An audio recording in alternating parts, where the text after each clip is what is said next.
안녕하세요. 김호준입니다. 어제 박문진 이사회를 통해 김장겸 MBC 사장의 해임안이 가결됐습니다. 김 사장은 자신의 해임안이 통과되자 공영방송 사장으로서 언론의 자유수호와 방송의 독립소임을 다하지 못하고 물러날 수밖에 없는 것에 사죄한다는 성명을 냈습니다. 최근 10년간 가장 웃긴 성명서입니다.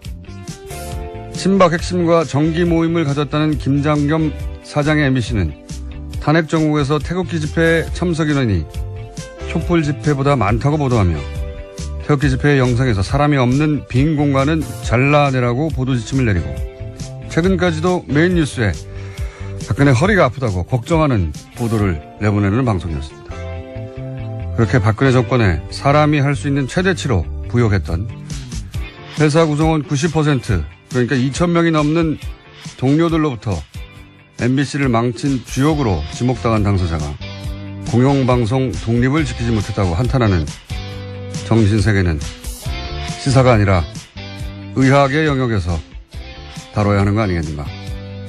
김호준 생각이었습니다. MBC가 이제 노조 파업이 곧 끝나겠네요. 그죠? 네, 이제 무한도전 같은 프로그램도 다시 볼 수 있게 될 것 같습니다. 이 사안은 저희가 잠시 후에 미니로 해직 기자 한 번 연결해서 짚어보기로 하고.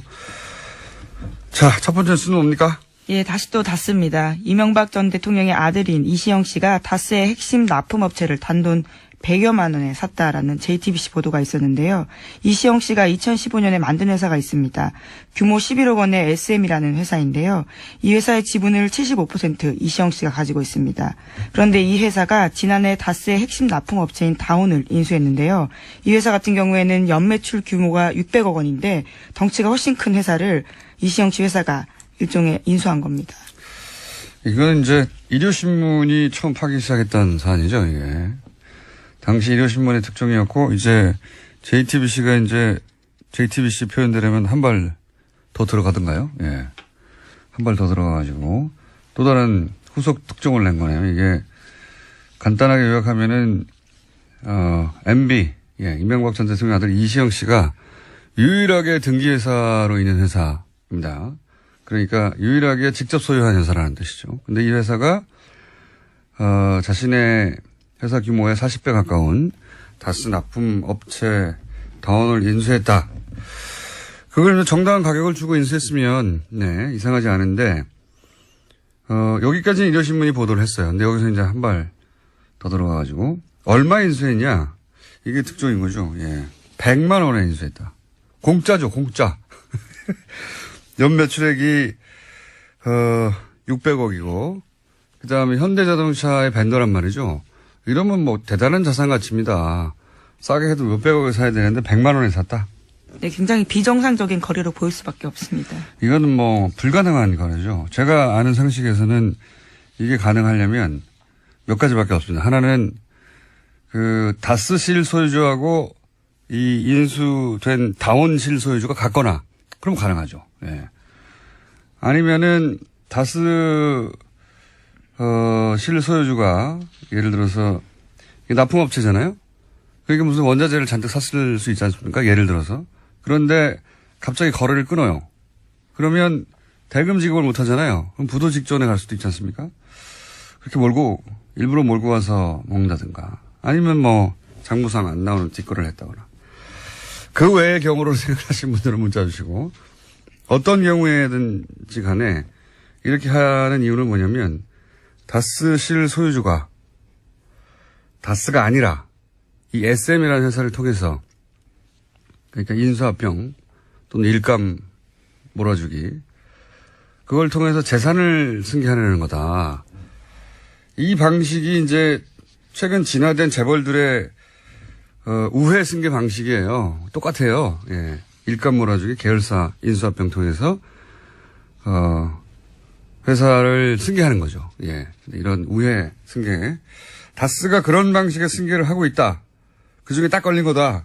라고 네. 초강력 추정하는 바입니다. 저는. JTBC가 반론받기 위해서 여러 차례 연락했다고 하는데요. 현재 SM 대표는 김진 전 다스 부사장입니다. 그런데 여러 차례 연락했지만 답을 하지 않았다라고 합니다. 네.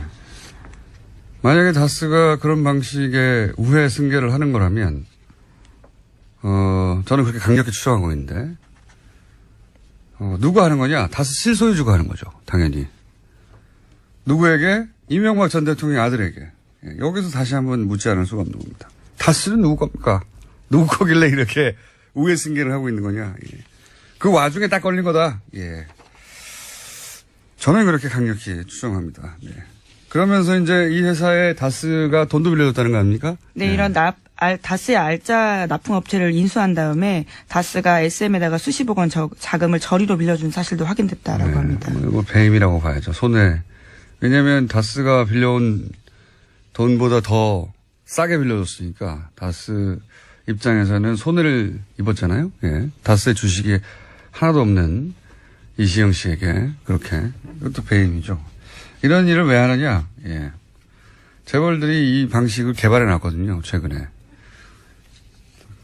자, 다스는 누구 겁니까? 묻지 않을 수 없습니다. 다시 한번.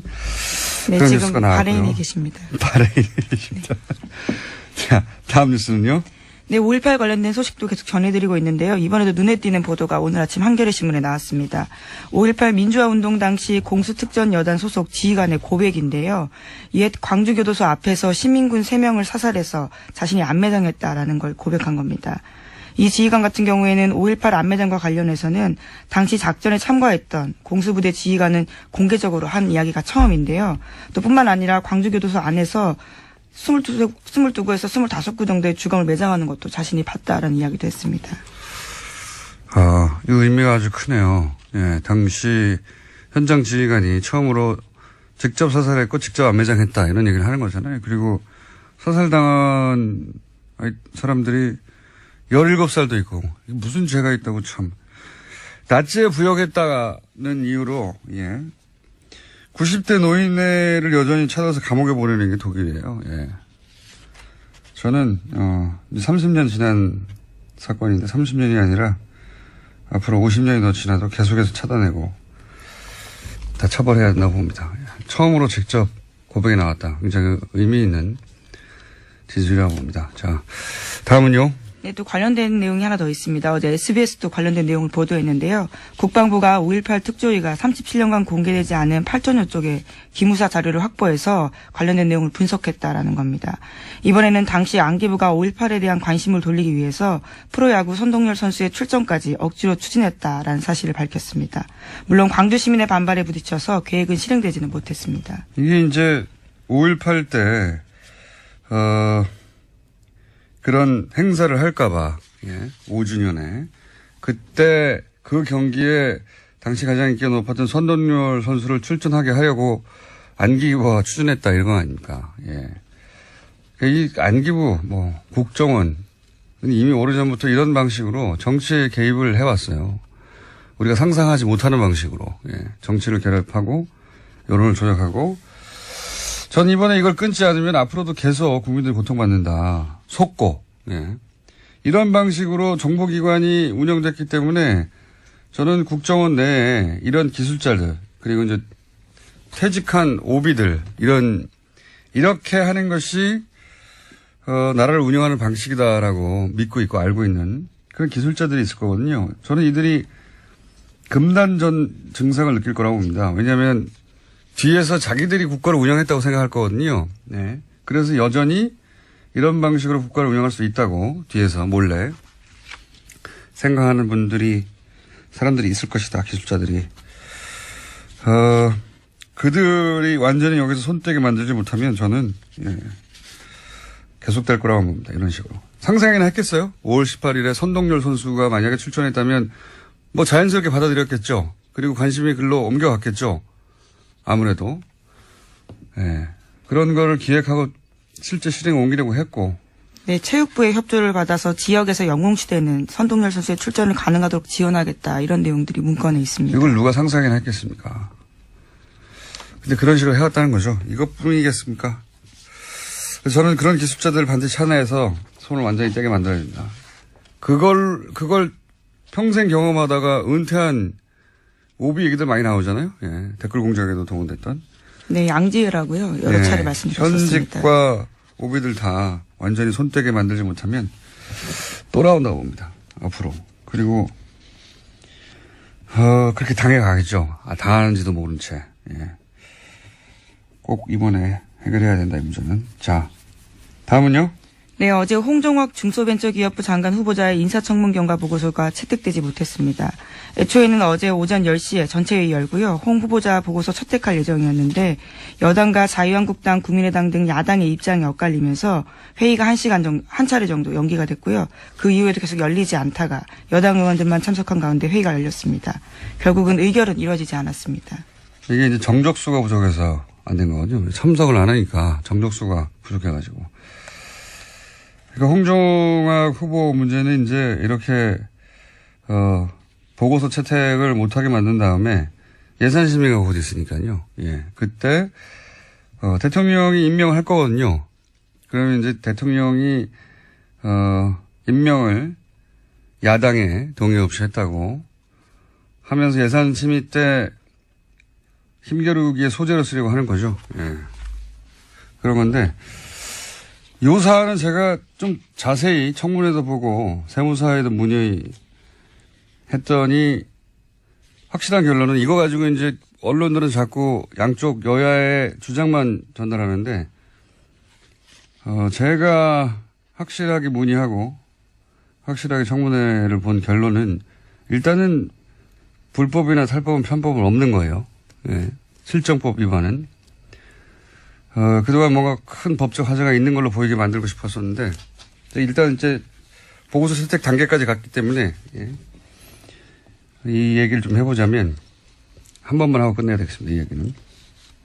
법적 하자는 없는데, 실제로 있는 것처럼 했던 거는 없는 것으로.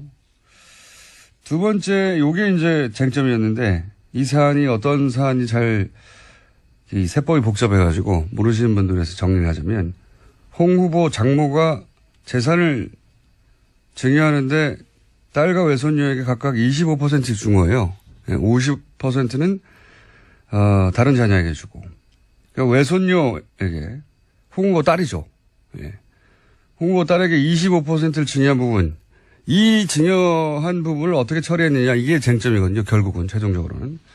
근데 미성년자였단 말이죠. 그러니까 부모, 홍 후보죠. 부모가 증여세를 대신 내주고 그 증여세를 또 내는 방법. 이걸 써야 하는데 야당 주장에 의하면. 그런데 홍 후보는 홍 후보의 아내가 딸에게 차용증을 쓰고 빌려줍니다. 돈을. 그러니까 아버지가 돈을 대신 혹은 엄마가 대신 내주고 그다음에 그 부분에 대해서 증여세를 또 내지 않고 차용증을 쓰고 빌려준다 이거죠. 그리고 나서 딸이 물려받은 부동산에서 나오는 수입으로 엄마한테 갚아라. 이렇게 차용증을 쓴 거예요. 근데 이게 불법은 아니지만 왜 논란이 되느냐. 그 이유가 뭐냐면 이렇게 하면 세금을 덜 낸다 이거죠. 그리고 이 차용증이 진짜겠느냐. 결국은 이런 식으로 눈속임하고 부자 대물림 비판했는데 세금을 덜 내려고 잔머리를 굴렸다. 이거거든요. 예. 그러니까 차용증이 요식행위라 이거죠. 세금을 덜 내려고 꼼수를 부렸다. 실제 그런 경우가 있기 때문에 그런 의심을 산 거죠. 그러면 사실은 딱 언론들이 두 가지만 따지면 답이 나와요. 이걸 안 했기 때문에 이 논란이 계속 지속된 겁니다. 혹은 했는데 이게 이제 여당 편을 든다고 그럴까봐 했는데도 보도를 안 했거나 이게 요식행위가 아닌 건 밝혀졌어요. 첫 번째. 요식행위인지 따져보면 되잖아요. 요식행위가 아닌 것이 기본적으로 모든 세금과 원천 징수를 다 했어요. 예. 그리고 이율에 따라서 돈도 갚고 있었고. 그리고 두 번째가 핵심이에요. 그러면 이렇게 하면 세금을 덜 내느냐? 세금을 덜 내려고 꼼수를 부렸다는 거 아닙니까? 근데 이렇게 하면 세금을 덜 내느냐? 아니라는 겁니다. 따져보니까. 이자 소득세하고 종합소득세까지 따져보니까 절세 효과가 없어요. 그러면 절세하려고 이렇게 한 게 아니기 때문에 공격할 거리가 없어지는 거예요. 도덕적으로도 법적으로도 하자가 없는 겁니다. 그러니까 절세 효과가 없다고만 해버리면 끝나는 문제를 그걸 안 해줘서 계속 논란이 이어지는 거예요. 이건 여기까지 하고요. 제가 세무사하고 자세히 따져봤더니 없어요. 절세 효과가 사실상. 이자소득세, 종합소득세 다 따져보니까. 자, 이 사안은 어쨌든 정쟁으로 가게 생겼습니다. 예. 다음은요? 네, 해외 소식도 좀 전해드리고 있는데요. 이번에는 사우디 그리고 이란과 관련된 소식도 말씀드리겠습니다. 국제네요. 네, 사우디와 이란의 대리전 부대가 된 레바논에서 전운이 감돌고 있다라는 건데요.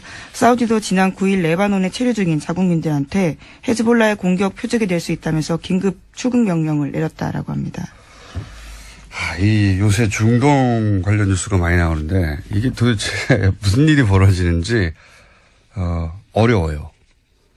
도대체 무슨 레바논 소식도 있고 예멘 소식도 있고 사우디에서 그렇죠. 왕자들을 숙청했다느니 뭐 많잖아요. 갑자기 총리가 사임을 하고 예, 레바논 총리가 사임을 했다느니 이게 어떻게 된 일이냐? 사실은 뒤에 배후에 트럼프가 있습니다. 배후에 트럼프가 있습니다. 그렇게 바라보고 이 사안을 보면 쉽게 이해가 되는데 간단히 요약하면 트럼프 대통령 취임 후에 첫 방문지가 사우디예요. 그리고 이제 트럼프의 사위, 가장 지금 힘이 막강하다고 하는 사위가 최근 3번이나 갔어요, 여기를. 트럼프가 가자마자 카타르 단교 생각나십니까? 예, 사우디랑 막 이집트랑 다 모여가지고 카타르하고 물자 교류도 안 하고 단교한다는 거. 그게 트럼프 사우디 방문 직후예요. 이런 일이 왜 일어나느냐? 그리고 뭐 레바논 일도 그렇고, 사우디에서는 부자, 그러니까 아들, 딸 세습을 안 하고 왕자 세습이었거든요. 아들, 딸 세습을 하고 싶은 왕가가 있었고, 트럼프는 이란을 코너로 몰아서, 제재하고 싶은 욕망이 있는 두 욕망이 만났어요. 그래서 기본적으로 트럼프는 사우디 왕가의 그 세습 욕망을 인정해주고, 그리고, 강력하게 후원합니다. 그러면서 이제, 왜냐면 사우디는, 순이거든요, 순이. 이란은 시아고, 이렇게 양쪽으로 갈라져 있잖아요. 큰 세력이.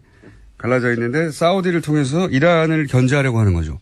이란 뒤에는 또, 이란은 러시아하고 붙었거든요. 사우디는 미국하고 붙고. 그러면서 앞에서는 순이 시아, 그 바로 뒤에 그 양 종주국인 사우디, 이란. 그 뒤에는 미국과 러시아. 이렇게 붙어 있는 거예요. 대리전이에요, 결국은.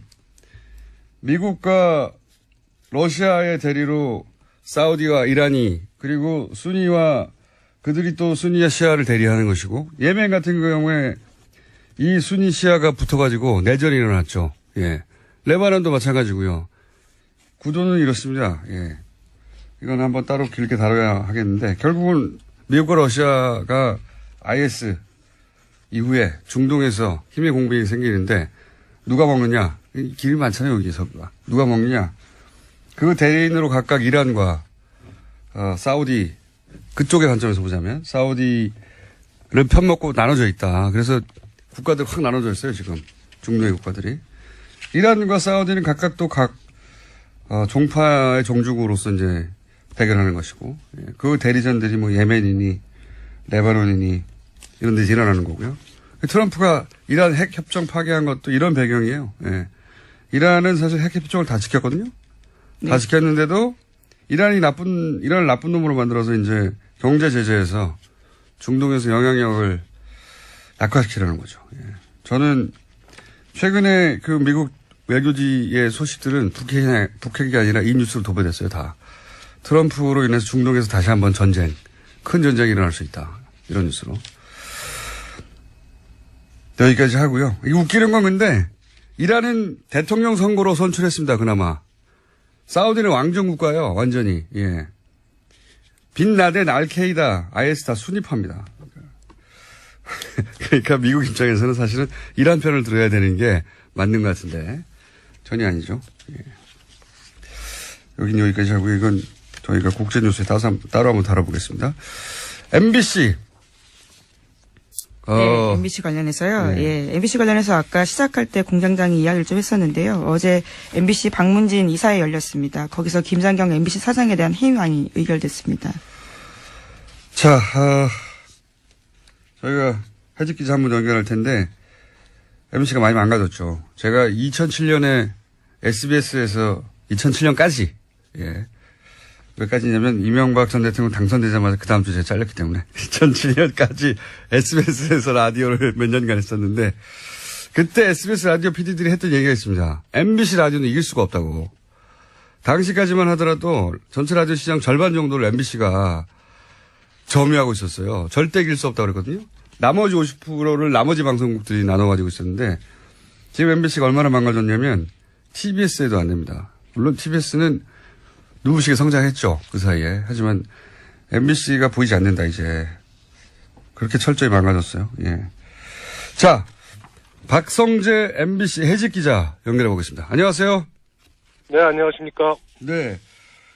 해고된 지 얼마나 되셨습니까? 5년 6개월 정도 됐습니다. 네, 굉장히 오랫동안 무직으로 계셨군요. 아니, 다른 방송국에 들어가지 않고 왜 계속 해고된 상태로 계셨어요? 아니, 오늘 같은 날을 기다리려고, 그랬죠. MBC를 살려야 되니까, 예. MBC 꼭 복직하겠다고 생각하고 기다리신 거예요? 네, 그렇죠. 예, 왜냐면은, 방금 공장장께서 말씀하신 대로 MBC가 많이 망가졌잖아요. 예. 그래서, 이거를 제대로 돌려놓지 않으면, 저는, 무덤에도 눈을 못 감을 것 같다, 이런 생각을 하고 있었습니다. 왜 뭡니까? 고등법원에서, 판결이 확정됐잖아요. 복직할 수 있도록 길이 열린 거 아닙니까? 그죠? 네, 그렇습니다. 그런데 그때, 복직하지 않고, 네. 대법원 판결까지 가겠다고 했었어요. 그때 왜 그러셨습니까? 아니, 근데 그거는, 예. 대법원이, 이제, 회사가 상고를 했어요, 대법원에. 그렇죠. 그래서 이제 그런 거고, 정권이 바뀌고, 이제 복직할 수 있는 혹시 분위기가 조성되더라도, 예. 대법원 판결을 기다려서 정확하게 판례를 남기겠다. 말하자면 공정방송을 위해서 싸우는 행위가 예. 법이 아니고, 아주 정당한 행위라는 그 판례를 남겨야 한다는 그런 소신들 때문에 저희 해직 언론인들이 대법원 판결을 기다리겠다라고 얘기한 겁니다. 그렇군요. 김장견 체제 하에서는 복직하지 않겠다 뭐 이런 의미도 있는 겁니까?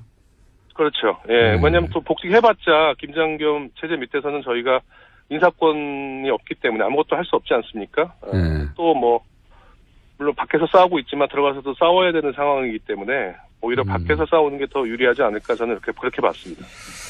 그래서 대법원 판결을 굳이 받겠다고 하셨는데 그런데 이제 지금 새로운 사장이 만약에 취임해서 복직하라 이렇게 인사명령을 내리면요? 그게 좀 고민이에요, 저희도. 그래서 대법원 판결까지 기다려야 한다고 했는데 아니 근데 대법관님들이 네. 이 친구들 어차피 복직할 거니까 판결 안 해도 되지 않나? 이렇게 생각하실 수 있을 것 같아서. 예. 너무 유리하게 생각하시는 거 아니에요? 대법원 판결이 한 2년, 3년 걸릴 수도 있습니다. 아니, 벌써 2년이 넘었어요. 지금 20 나온. 그렇죠. 예. 예, 그래가지고, 일단 복직하라 그러면 못 이기는 척하고 복직을 해야 못 이기는 척하고. 근데 이제 방금도 말씀하셨는데, MBC가 이제 독특한 문화가 있습니다, 보면. 해직 상태에서 5년간 반드시 MBC로 돌아가겠다고 하는 경우도 그렇게 사실 흔한 경우가 아니고, 네. MBC 노조 파업 현장에서 이 김장겸 MBC 사장 회의만, 들리니까, 막 눈물을 흘리고 그러던데. 네, 어제 저도 그 자리에 있었습니다. 예. 그렇게까지입니까? 다른 직장 갈 수도 있잖아요. 저도 사실 제안을 안 받은 건 아닙니다. 예. 그런데, 어쨌든 저희들 심정을 생각해 보면은 아까 공장장님께서 말씀하셨듯이 최고의 방송이었던 시대를 보냈다가 최악의 방송으로 이제 나락에 떨어진 그런 저희 친정을 보면서 느꼈던 그런 거 있잖아요. 예, 그런 자괴감 같은 것들을 해야 되고 반드시 국민의 사랑을 되찾아야겠다. 그런 거죠. 특히 지금 같으면은 라디오는 교통방송에 빼앗긴 1위의 위치를 다시. 예, 그거 쉽지 않을 겁니다. 제가 있기 때문에 이제. TV도 JTBC에게 모든 사랑을 다 빼앗겼는데, 그거를 이제 하나씩 다시 되찾아와야 된다. 국민의 사랑을. 저희는 그렇게 생각하고 있습니다. 지금 10대 혹은 20대 초반은 MBC가 그렇게, 잘 나갔었는지 잘 모를 거예요. 예. 네, 그런 것 같더라고요. MBC 뉴스나 시사방송이 대단했죠, 과거에는. 예. 일단 MBC라고 부르지를 않으세요, 젊은 분들은. 이렇게 부르죠. 예, 이렇게. 자, 간단하게 9년간 그러면 어떻게 망쳐왔는지 요약하자면요? 네. 지금 김장겸 사장은 이명박 정권 때부터 정치부장, 보도본부장, 보도국장, 보도본부장, 그리고 사장, 이 9년 동안 이 과정을 거쳐온 거예요. 그런데 김장겸 사장이 잘 나가면 잘 나갈수록 MBC 뉴스와 시사 프로그램은 정반비례로 무너졌어요. 이분이 제가 볼 때 어저께 성명도 냈는데 억울하다, 언론 탄압이다. 저는 정치적인 야욕이 있다고 봅니다. 그리고 자신의 정치적인 야욕을 위해서 MBC 뉴스와 시사 프로그램을 희생시킨 거죠. 그 공영방송 사장들이 사장만 딱 하고 자기는 인생을 정리하겠다라고 생각하면 아무 문제가 없는데 사장 끝난 다음에 꼭 뭘 더 하려고 그래요. 그렇죠. 정치하려고 하고 높은 자리 가고 싶어 하고. 김재철 사장도 된다고 봅니다. 예. 김재철 사장도 출마하려고 했었죠. 예. 그렇죠. 예. 그러니까 이런 제도를 완전히 끊어야 됩니다. 그래서 지금 정치권에서 방송법 개정 작업도 진행되고 있는데 이 사장을 하고 나서 정말로 방송에만 매진하고 이제 아무런 어떤 욕심이 없는 그런 분들이 사장님이 되는 시스템을 만들어야 된다. 저는 그게 가장 중요하다고 지금 생각하고 있습니다. 아직 파업이 초래된 건 아니니까.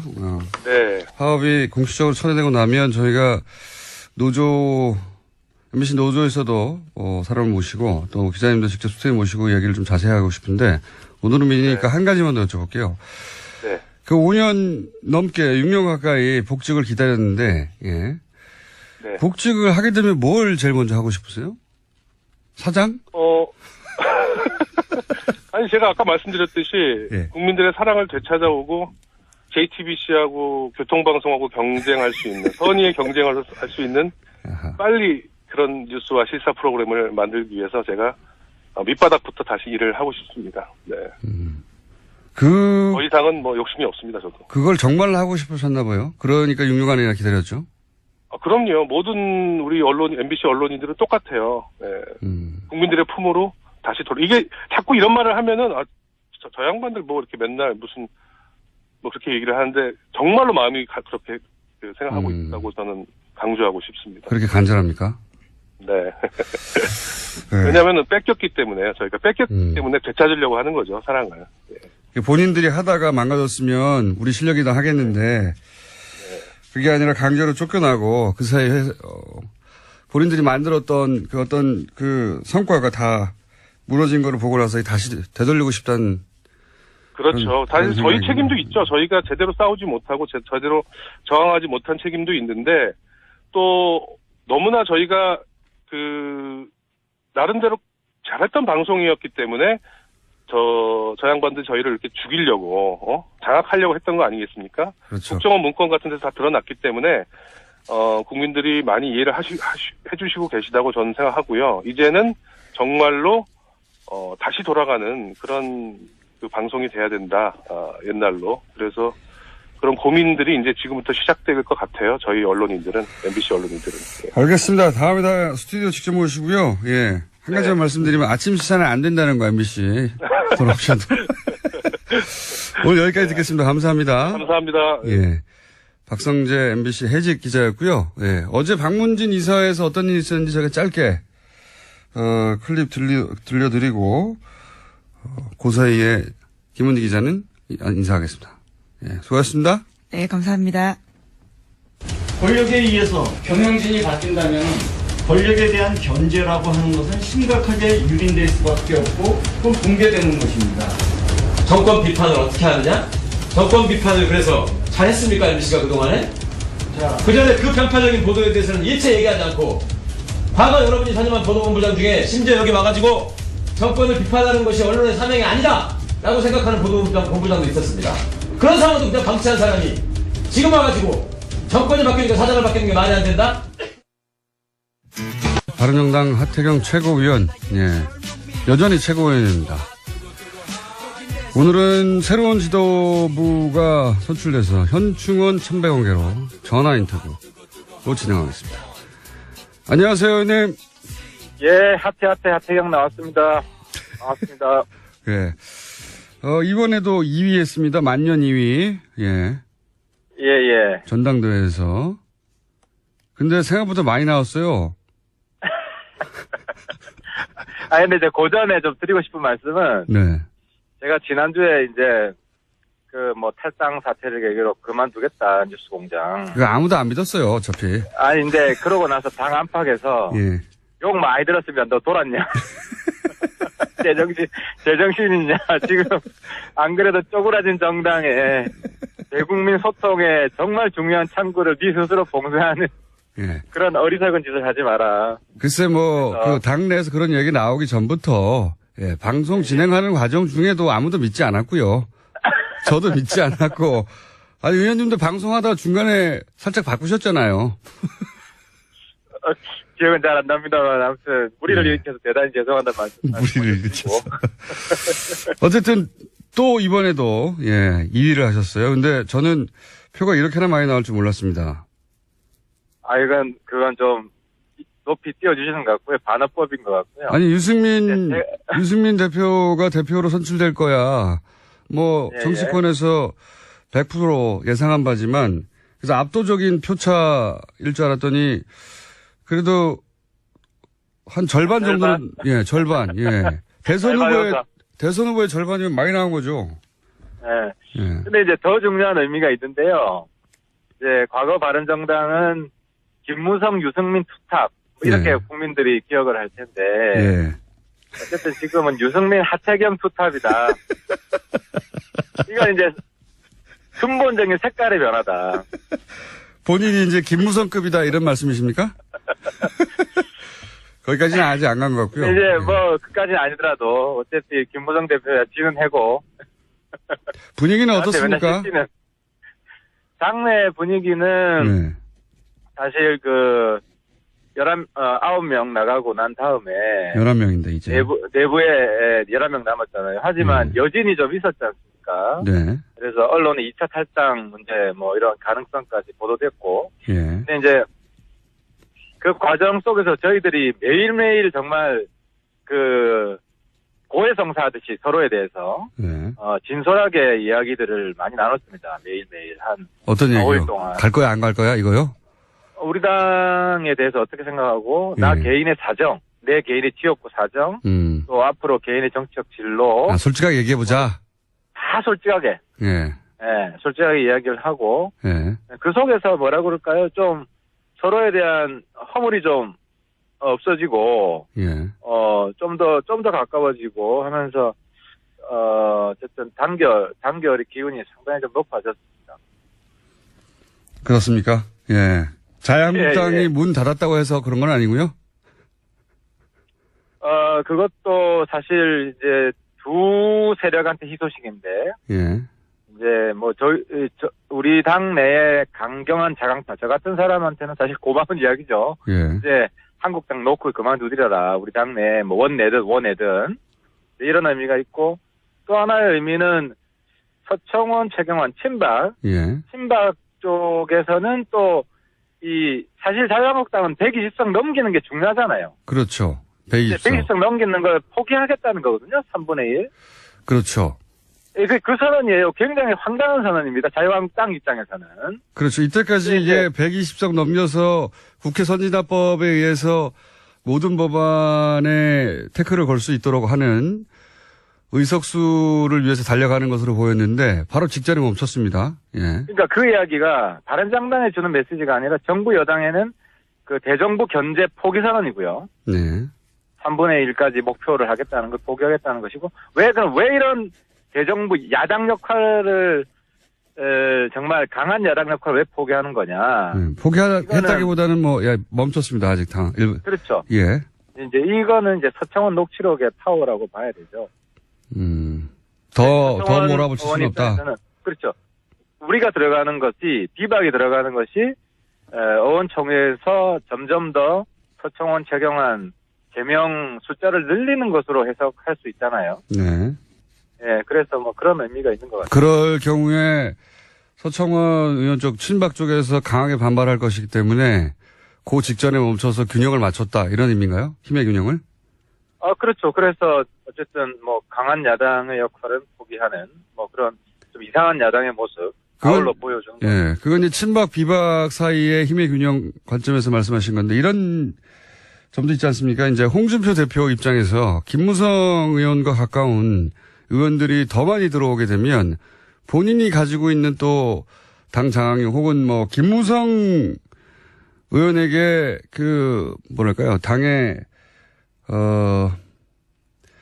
주주 권한을 넘긴다? 하여튼 김무성 의원의 견제 의미도 있지 않을까요? 또 한편에서는? 그러니까 소위 무대 개파는 좀 거품이 많이 껴 있어요. 예. 그러니까 이제 처음에 탈당했던 13명, 예. 13명이 무대가 먼저 보낸 것이다. 예. 무대는 나중에 갈게. 이렇게 예. 작전이다 하는 것도 제가 뭐 어떤 자리에서 말씀드렸는데 전혀 그렇지 않다. 무대를 버리고 간 것이다. 실제로는? 실제로는 더 이상 제가 그 회의 자리에 있었지 않습니까? 장본인입니다. 있었고 그 안에 있었던 그 무대 형님 더 이상 못 믿겠다. 우리는 독자 행동을 하겠다. 해서 간 거고요. 먼저 보낸 게 아니고 버리고 간 거다? 네, 버리고 간 거죠. 그럼 이번에는 나중에 후발로 가는 게 아니라 나도 같이 데려가줘 이렇게 한 겁니까? 그런 거죠. 이번에는 이제 무대가 처음에 총대 맨 게 아니고, 예. 삼선 의원 모임이 있었잖아요. 예. 처음에 통추라고 하는, 삼선 의원 모임에서 몇 분이 주도한 건데, 예. 그때 무대는 이거 너무 빠르다, 잘못되었다라고 당내에서 비판을 하는 입장이었어요. 여하간 네. 홍준표 대표 입장에는 그렇다 하더라도 이제 김무성 의원을 견제하는 의미도 없진 않을 것 같습니다. 그러니까 견제 안 해도 되는데, 그건 이제 홍준표 대표가 너무 의원들하고 관계가 안 좋으니까, 당내에 한국 당내에 정세 파악이 저는 안 된다고 보입니다. 홍준표 대표가 믿고 의지할 만한 세력이 없죠, 현재 본인 입장에서. 없죠. 그러니까 다 못 믿는 거죠, 다. 예. 당 안에.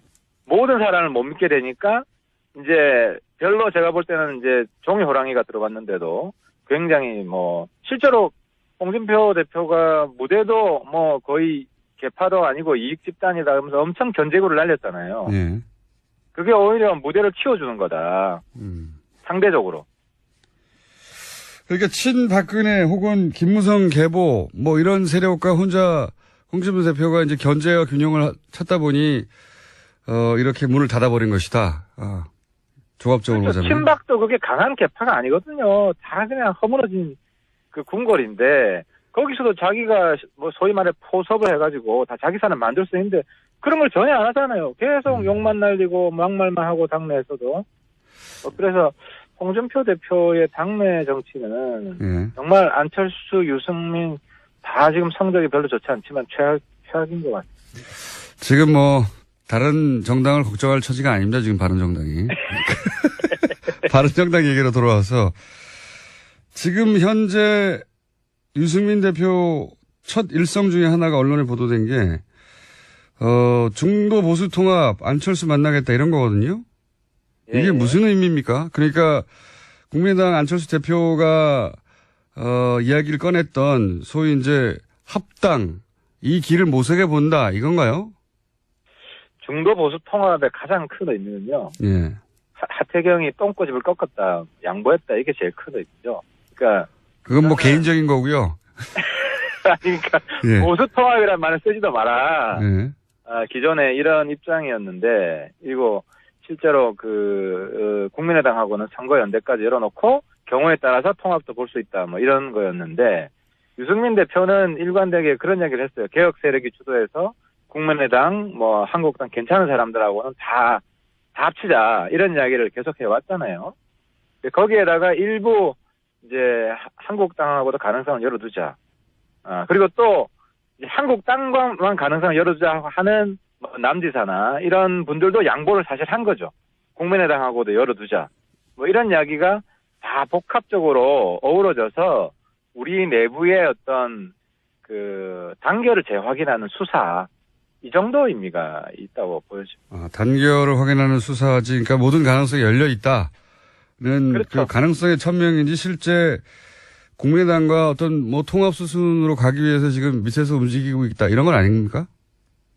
중도, 그래서 원래 이야기도 중도 플러스 보수 대통합 이런 표현을 썼어요. 그래서 이제 당내에서 여전히 한국당 탈당 이런 문제가 여전히 남아 있어가지고 저도 어쨌든 그 당내 일원으로서 제 고집을 일부 양보하고 남지사 같은 분도 보수 통합론자도 일부 양보하고 이렇게 이제 타협을 한 겁니다. 그러니까 제가 궁금한 건 이겁니다. 실제 국민의당과 뭐 통합이든 연대든을 위해서 물밑에서 열심히 움직이고 뭐가 시작됩니까? 아니면 그냥 말만 이렇게 하는 거예요? 그거는 이제 지금까지 진행되어 왔던 것에 대해서 네. 엄청난 변화가 있을 것 같지는 않고요. 그러니까 국민 통합 포럼 해가지고 의원들끼리 계속 연대, 정책 연대, 선거 연대 이야기는 사실 공식화됐잖아요. 예. 그죠? 근데 이제 당대당 통합 이야기는 대표끼리 이야기인데 예. 저희 당 입장은 우리가 먼저 주도하진 않겠다. 왜냐하면 국민의당이 사실 지금 깨진 우리 당처럼 당내 되게 굉장히 시끄럽지 않습니까? 예, 예. 그래서 국민의당 내부의 교통 정리를 좀 보겠다. 우리가 이니셔티브를 먼저 주지는 않겠다. 이니셔티브를 지고 싶은데 질 수가 없죠. 숫자가 적어가지고. 뭐 꼭 그렇진 않죠. 제가 마음만 먹으면. 사실 박지원 대표가 보면 요즘 참 밉게 우리 당 뭐 다 없어질 것처럼 이야기하는데 저도 하려면 그런 역할 할 수 있어요. 그 당 엄청 흔들 수 있는데. 예. 그러니까 이제 그런 역할은 하지 않겠다. 그건 좀 비겁한 거 아닙니까? 그건 박지원 대표 나오셨을 때 제가 여쭤보기로 하고, 그러면 지금 유승민 대표하고 안철수 대표가 만나긴 만나는 것 같은데, 여기서. 오늘 만나죠. 오늘. 예. 만나죠. 뭔가 예. 급진전되거나 그럴 가능성은 별로 없는 거네요, 이야기가? 왜냐하면은 국민의당 내가 시끄러운데, 우리는 박지원처럼 하지 않겠다 하는 게 깔려있기 때문에, 우리가 내부를 분열시키고 교란시키는 이런 수를 뜨는 것은 지금 시기에 신사답지 않다는 겁니다. 우리가 뭐 옛날처럼 과거 구태 정치 하자면은 국당도 뭐 엄청 할 수 있죠, 하려면. 근데 이제 그런 비신사적인 건 안 하겠다는 거죠. 국당을 분열시켜서 예를 들어서 호담계하고 친한과 비한을 분열시키고 친한하고 뭉치고 이런 작전을 안 쓰겠다는 얘기입니까? 예, 그렇습니다. 요약하면? 예, 꼼수 안 쓰겠다는 거. 그렇게 하지 않더라도 이미 심정적 분당이라고까지 표현하는데요. 그 정도는 강경 발언하는 사람들은 그런 것 같은데요. 이제 발언하지 않는 분들은 굉장히 차분한 것 같더라고요. 제가 의원들 이야기를 들어보면 몇 분 딱 계시잖아요. 알겠습니다. 남경필 지사나 이런 분들은 2차 탈당 안 하나요? 그럴 수도 있죠. 안 받아준다는데. 지금 안 받아준다는 이야기를 홍준표 대표도 하고 몇 분이 그냥 속사포로 지금 날리고 있는데. 최소한 당분간은 정말로 안 받아줄 건가 봅니다. 그죠?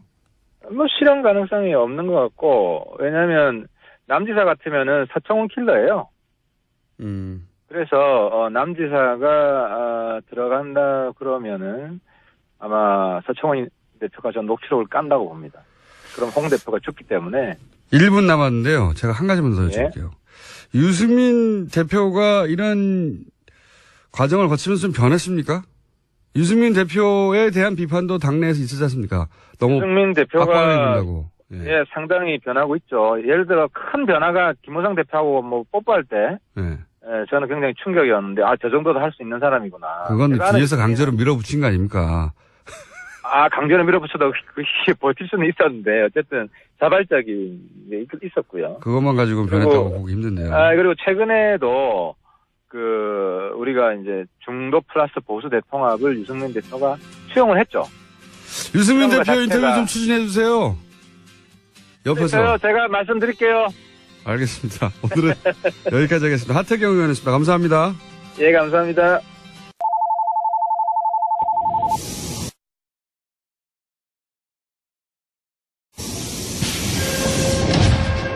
줄임문 닫습니다. 닫습니다. 김어준의 뉴스공장. 사이버 사령부 530 심리전단 김기현 전 부의사관 그리고 이 사안을 최초 보도했지만 KBS가 파업 중이라 저희 방송에 나와서 이 사안을 보도했던 KBS 이재석 기자 나오셨습니다. 안녕하십니까? 네, 안녕하세요. 안녕하세요. 마이크를 좀 가까이 대주십시오. 네, 너무 멀리 떠나셨어요, 마이크로부터. 자, 우선 부의사관님께 제가 여쭤보겠습니다. 네네, 말씀하십시오. 네, 본인의 직속 상관이었으니까. 네. 당시는 이제 국방부 장관이었죠. 예. 네, 맞습니다. 국방부 장관 그 직할 부대였는데 사이버사령부가 그렇죠? 네, 예. 맞습니다. 거기서 이제 사실상 단장 역할을 하셨다고. 예. 제가 이제 부단장 역할을 하셨고. 네. 예. 김관진 전 장관은 어떤 사람입니까? 제가 과거에 그 참여정부에서는 예. 상당히 강직하고 원칙 있는 군인이었다. 군인이었다고 제가 그렇게 알고 생각하고 있고. 봤습니다. 예. 그러면 김관진 전 국방부 장관을 쭉 상관으로 지켜보신 분으로서 네. 지금 현재 이제 국면이 이렇게 되고 있지 않습니까? 김관진 전 장관이 단독으로 이 사이버 사령부 댓글 공작을 하였다는 게 이명박 전 대통령 측의 주장이고, 김관진 전 국방부 장관은 아니다, 이명박 전 대통령이 지시하였다, 이렇게 지금 갈리고 있지 않습니까? 네. 본인이 겪어본 김관진 전 국방장관의 경험에 비추어서 보자면 어떻습니까? 이게 단독으로 하실 분인가요? 그 당시 정황으로 봐서는 제가 네. 우리 일부 요원들이 네. 장관님을 보고하지 않고 네. 제가 초대 사령관에서부터 일부 요원들이 청와대를 네. 왔다 갔다 하는 그 정황을 봤습니다. 그러니까 장관에게 보고하지 않고 직접 청와대로 가는? 네. 그래서 내가 한마디 했죠. 우리는 장관 보아지. 네. 이렇게 우리가 함부로 기능부대가 청와대를 왔다 갔다 하는 건 안 된다. 그리고 나서부터 이제, 지휘체계가 변경이 되고 나서부터. 지휘체계가 어떻게 변경됐습니까? 그러니까 최초에는 국방정보본부의 지시를 받다가. 예. 2011년 7월 1일부로 예. 장관 직속으로 지휘체계가 변경됐어요. 예. 그때부터 아마 장관님께서 관여한 걸로 제가 알고 있습니다. 지휘체계가 변하고 나서 장관이 관여를 했고, 그런데 그 이후로도 장관에게 보고하지 않고 청와대로 직접 가는 경우도 있었다고요. 그렇죠. 예. 그 이전에는. 그 이전에는. 네. 아하. 그러면 사이버 사령부가 이 직할 체제가 되기 전에는 청와대에 직접 보고를 했고, 아마도 그 당시는 군의 조직이다 보니까 예. 아마 비공식적으로 관련 요원들을 이렇게 불러다가 예. 회의하고 뭐 내용을 전달받고 오지 않나 그런 생각을 들었고, 제가 또 어디 갔냐 물어보면은 거기를 갔다 BH를 갔다 하길래 야 근데 다니 안 갔으면 좋겠다. BH 청와대. 네, 우리가 왜 군대를 가야. 그래서 제가 그런 일을 말을 한 적이 있습니다. 그러면 그런 거 이외에 이 댓글 작업이 청와대 쪽으로부터 내려온 지시라고 생각했던 정황이 또 다른 게 있나요? 국감에서도 봤지만은. 인력충원 문제요? 인력충원 문제 떠나서 뭐 홍보수석한테, 예. 홍보수석이 예. 국방부 정책실장한테 이렇게 오다를 줬다고 하는 말이 예. 국감에서 나오더라고요. 예, 예. 그래서 쭉 그것을 국감에서 어느 국회의원이 하는 말을 듣고 그동안 청와대를 다니고 왔다 갔다 하는 내용을 정황을 봤을 때 아마 청와대에 오다가 있지 않았나 하는 생각이 듭니다. 그렇군요. 그러니까 평상 그 경험한 바로도 청와대를 왔다 갔다 하는 게 이상했는데 네. 국감에 나온 내용을 들어보니 홍보수석 만나고 저기서 지시를 받았구나. 네. 앞뒤가 맞아 떨어지는 네. 상황이었다. 네. 그 외에 이제 이런 얘기도 나왔지 않습니까? 이재석 기자님? 예. 인력을 요청하면은 예산 승인 나기까지 한 3년 걸리는데. 네네. 예. 그리고 승인이 나도 한 10명 수준인데, 70명이 한꺼번에 이렇게 짧은 시간에 승인 나는 게 애초에 불가능하다. 뭐 이런 얘기 나왔지 않습니까? 그러니까 2012년에 군무원이 대폭 증원이 되죠. 예. 군 사이버 사령부 인력이 충원이 되는데 그 과정 자체가 매우 비정상적이었고 편법적이었다는 사실이 2013년 국감 때 진성준 의원실이 최초로 이제 문제 제기를 했었는데 그때 당시에도 이제 김태효 전 비서관을 조사를 했다가 무혐의 처분이 내려졌었거든요. 그랬다가 이번에 이제 다시 이제 우리 그 김기현 전 과장님의 폭로로 인해서 다시 한번 이제 문제가 불거지기 시작했고 실제로도 이 부분에 이제 상당 부분 문제가 있다는 게 이철희 의원실을 포함한 국회에서 이제 내부 자료를 공개함으로써 예 그게 바로 대통령의 어떤 지시사항이었다 명료하게 그게 이번에 밝혀졌죠. 왜냐하면은 이제 국방부 장관이라고 하더라도 예산을 따올 수는 없거든요.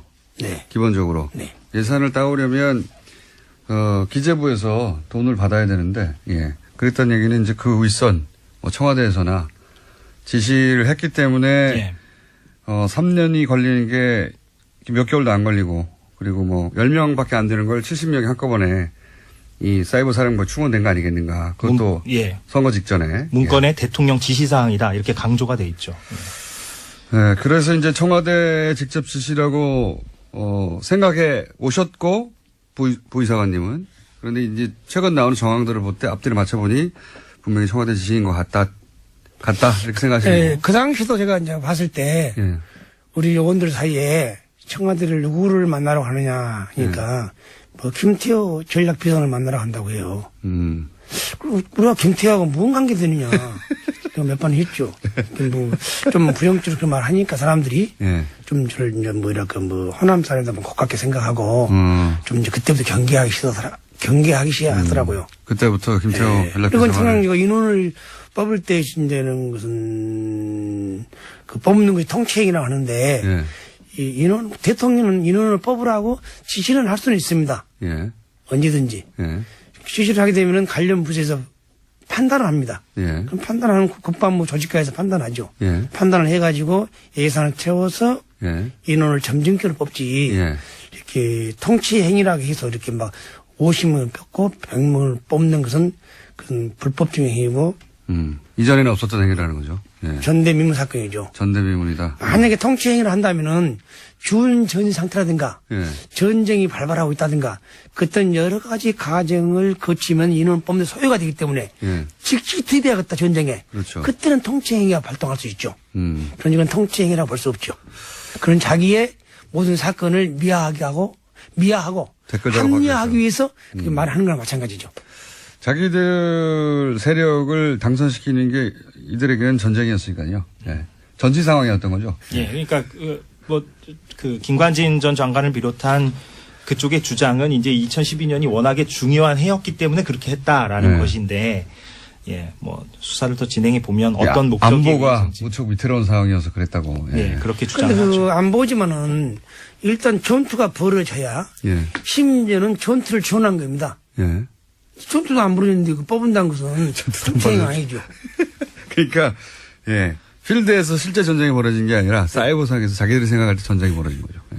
그래서 전쟁 났어! 사람 투입해! 그래서 70명 한꺼번에 뽑은 것이다. 이런 상황이고요. 군에 평생 계셨다 보니까 전쟁 안 났는데 왜 이렇게 70명 뽑지? 전대미문이네? 이렇게 하시는 거고. 그러면은 이제 직접 댓글 작업에 투입됐던 분으로서 이동관 전 수석이 이명박 전 대통령 발해인을 추구하면서 이런 얘기를 했습니다. 문제가 된 댓글은 전체 0.9%밖에 불과하고 그 중에서도 법원은 0.45% 그 절반밖에 인정하지 않았다. 이거밖에 안 된다. 이렇게 나머지 몇 프로입니까? 90% 이상은 정상적인 이제 안보 차원의 뭐 북한 심리전을 막는 정상적인 댓글이었다. 이렇게 주장하거든요. 이거 어떻게 보십니까? 통상적으로 이제 심리전이라는 것은 예. 그분들이 아마 몰라서 그러는데 댓글을 한 것이 아니고 예. 상대편에게 진실을 알리면은 예. 그 진실 내용을 보고 예. 다시 우리 편으로 오게 하는 겁니다. 북한에 대해서 말하자면. 즉 말하면 북한의 그 상황을 예. 북한 주민들이 모르니까 예. 북한 지도부의 실상을 전파하면은 주민들이 그것을 보고 동요하고 다시 우리 편에 오게 한 거죠. 예. 그게 정상적인 정상이지. 대북 심리전이다. 대북 심리지. 그런데 예. 대북 심리라는 것은 인터넷 공간에서 대북 심리 한다는 것은 단방향이에요. 단방향. 쌍방향해야지. 예. 우리가 한 것을 북한 군인이 볼 수 있어야죠. 응? 근데 북한 주민이 봐야 되죠. 맞아요. 예. 북한 주민이 보지 않고 온라인상에 예. 우리 국민들만 봤어. 볼 수 있잖아요. 예, 우리 국민들만. 그것이 일명 이제 정북이라든가 예. 뭐 북한이라 하는데 그럼 맞지가 않는 말이라고 저는 봅니다. 예. 결론적으로 그것이 뭐냐 온라인상에 독약을 뿌려가지고 예.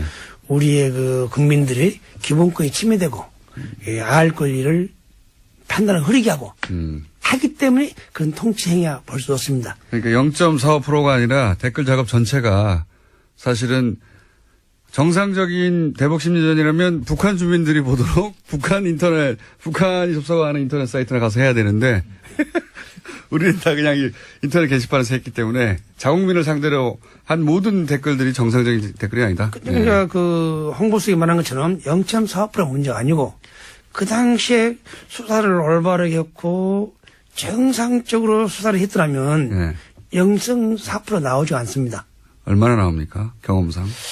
통상적으로는 그 수사를 하실 때 그 진보 보수 사이트를 주로 이제 수사를 했죠. 예.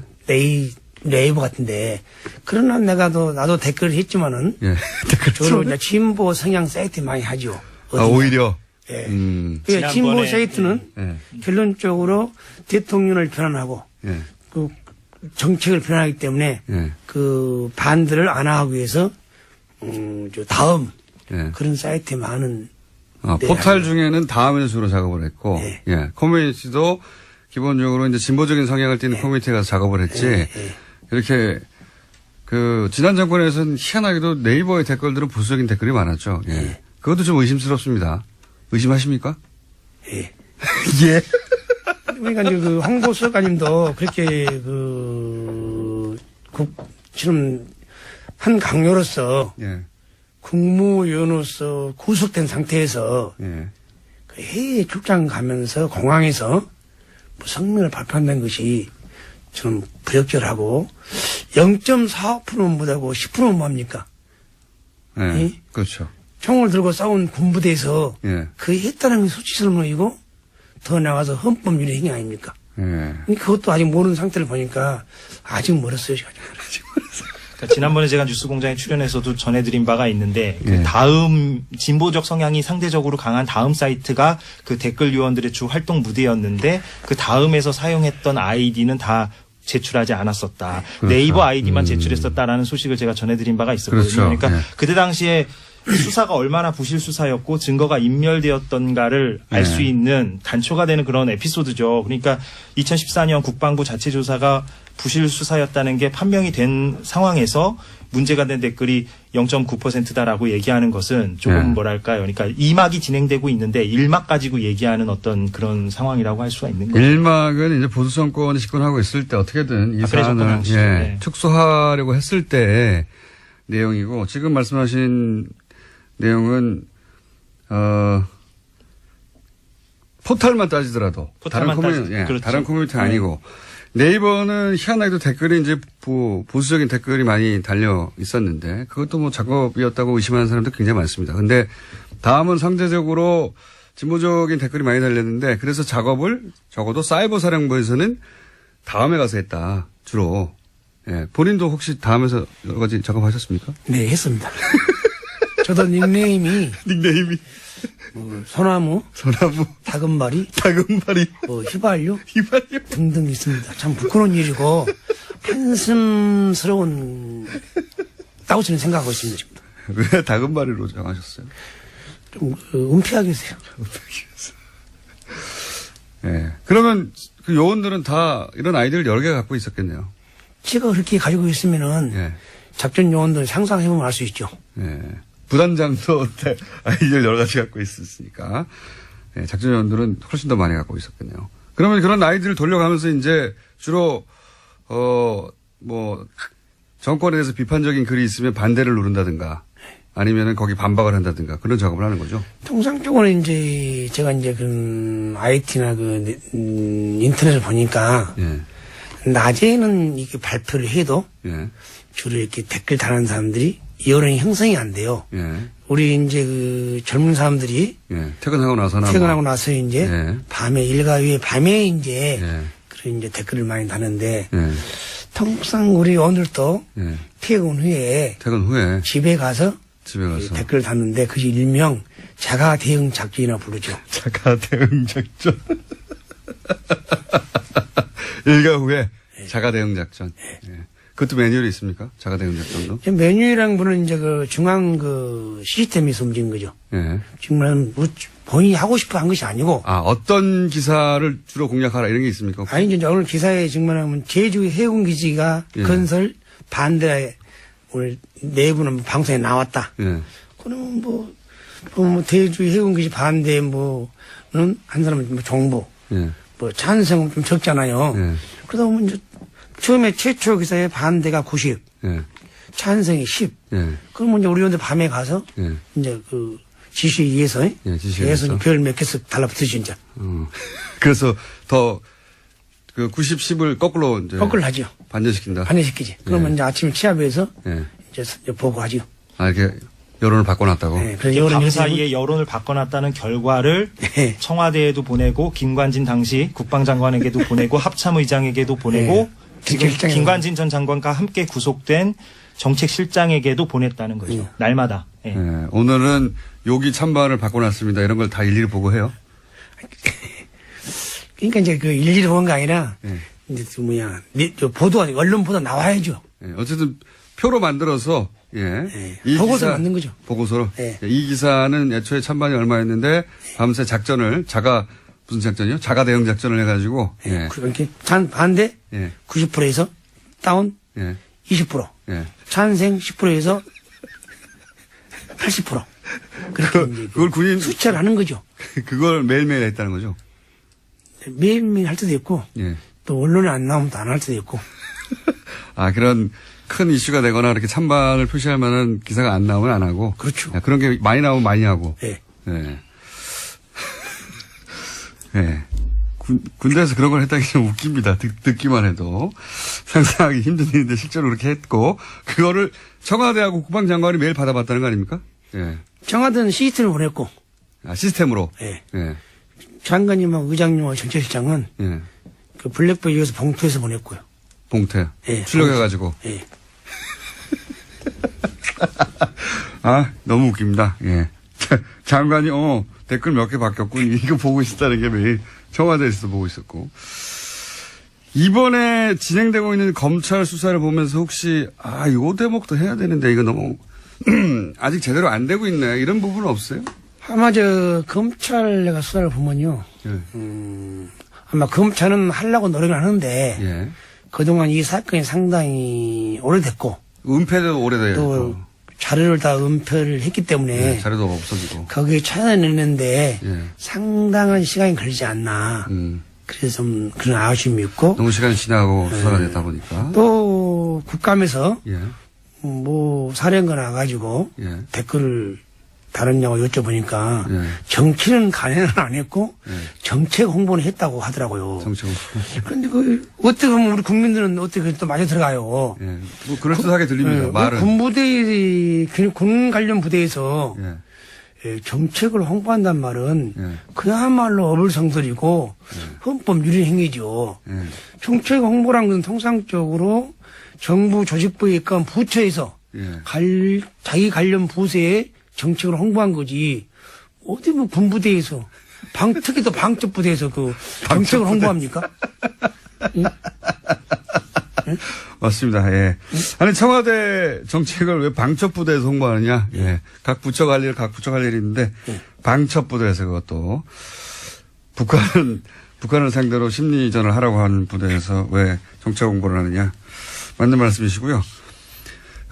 이재석 기자 입장에서는 혹시 이 부분을 수사를 검찰이 해야 되는데 아쉽다 이런 부분 없습니까? 그러니까 지금 기무사 부분이 좀 핵심적인 부분인 것 같습니다. 기무사? 그러니까 사이버 사령부는 지금 김관진 전 장관하고 그 정책실장도 구속이 됐기 때문에 수사에 좀 더 속도가 붙을 것으로 보이는데 물론 이제 관심사는 청와대 특히 이제 이명박 전 대통령까지 갈 수 있느냐 이제 이 부분이겠죠. 그런데 이제 최근에 언론 보도를 보면 기무사에도 댓글 부대가 만연해 있었다는 거 아니겠어요? 그러니까 기무사는 더 직접적입니다. 대통령 직속이기 때문에. 그렇죠. 국정원처럼. 여기는 국방부 직속이라고 하죠. 그래서 국방장관. 송영무 국방장관 체제가 얼마나 이제 개혁 의지, 군 개혁 의지가 있느냐 없느냐를 판가름할 수 있는 그 기준 가운데 하나가 바로 이 기무사 댓글 부대에 대해서 국방부 TF팀이 얼마나 실체를 밝힐 수 있느냐. 이 부분이 좀 관전 포인트가 될 것 같습니다.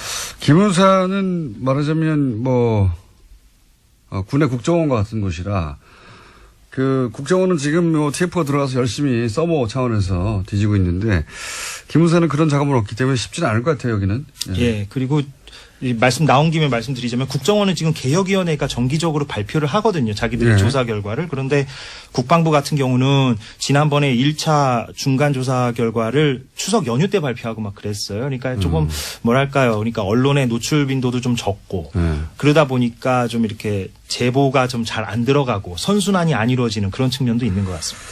그리고 이제 군이다 보니까 더 은폐되고 있는 것 같은데. 자, 오늘 제가 해보니까, 저희가 잠깐 시간을 마련했는데, 사실 해보니까 하실 말씀이 많을 것 같아요. 그래가지고, 앞으로 몇 분 더 모실 거 예정입니다. 네, 해보니까 아주 재미있고 솔직하게 말씀하셔가지고, 너무 리얼하게. 아이디 휘발유. 또 다른 아이디 생각나시는 거 없습니까? 휘발유하고, 다금바리하고. 그거 있지 않습니까? 동백꽃 있다고. 동백꽃도 있고, 소나무도 있고요. 동백꽃, 소나무. 네. 그때 기분에 따라 정하신 거죠? 네. 활동 많이 하셨습니까, 그걸로? 했습니다. 지금도 삭제되지 않고 남아 있습니까? 다음에 찾아보면?